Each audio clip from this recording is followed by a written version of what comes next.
Which NFL teams right now after the 2026 NFL Draft have the best value for their win totals?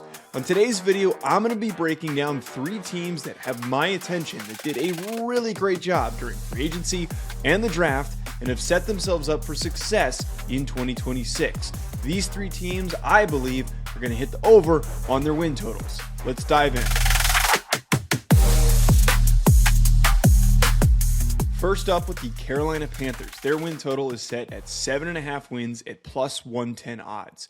I have been saying this entire offseason after free agency and immediately after the draft that I have been so impressed with what the Carolina Panthers did.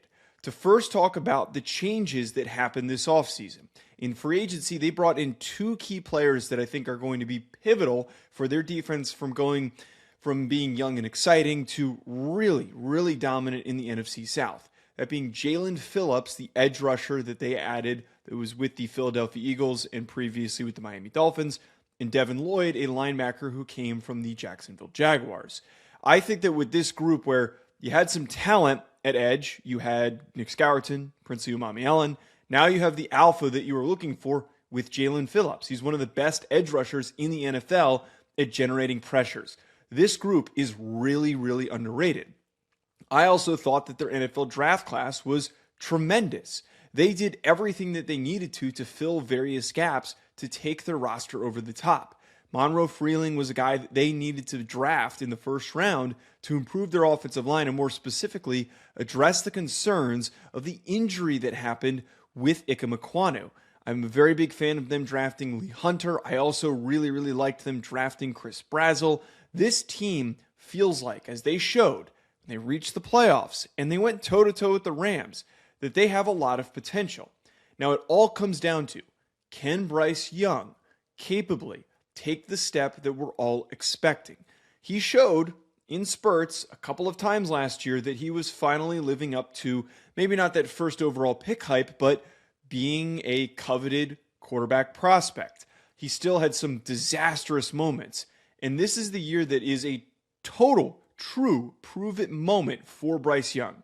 Otherwise, they could be a team that maybe like the Seattle Seahawks gets really aggressive in free agency, gets really aggressive in the trade market to go after somebody to replace Bryce Young.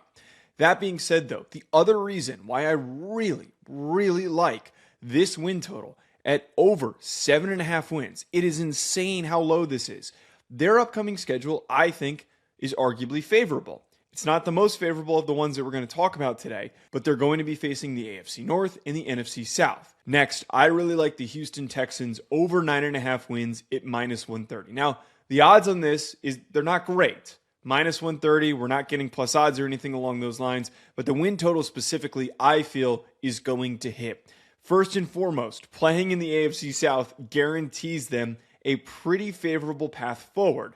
That division is a total, complete, and utter mess. But the rest of their schedule also, I believe, is going to set them up for them being able to hit over 9.5 wins. Before we get to that, just to talk about what they did during this offseason, I love every single approach that the Texans had.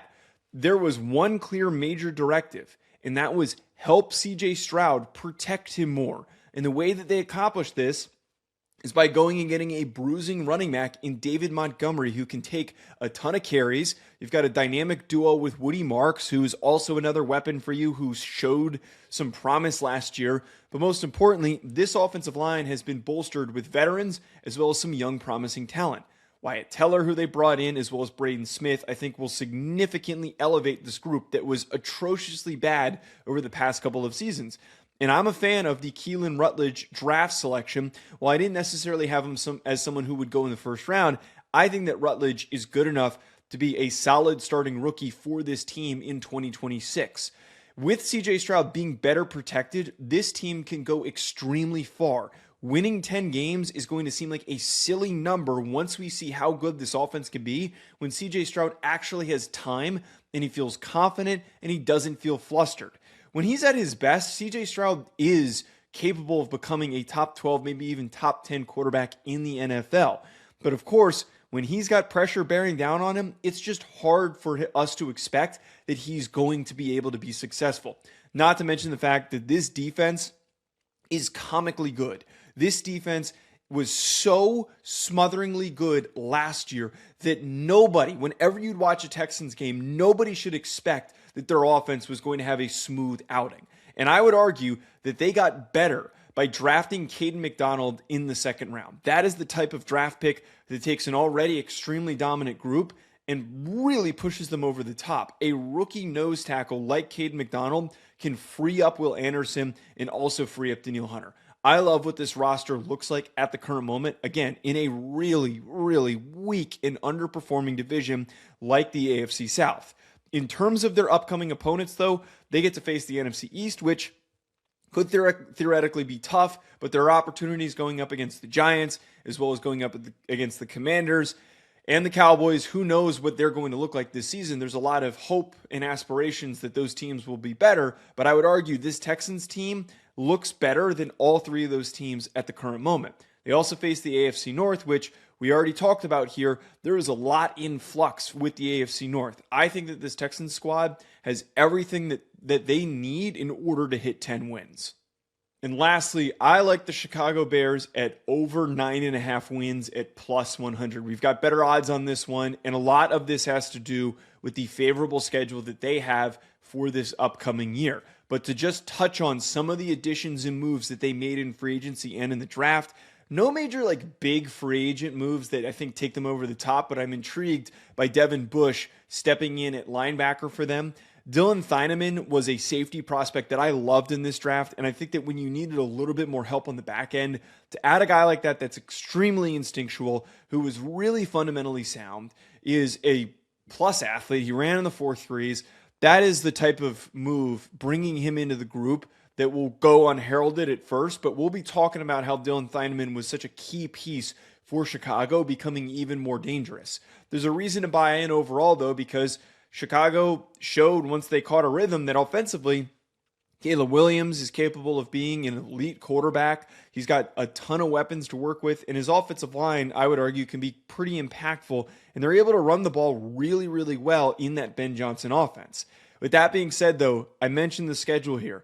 Them getting to face the AFC East and the NFC South is extremely favorable. One of the best setups for the Chicago Bears in the NFC North to get to face those two divisions.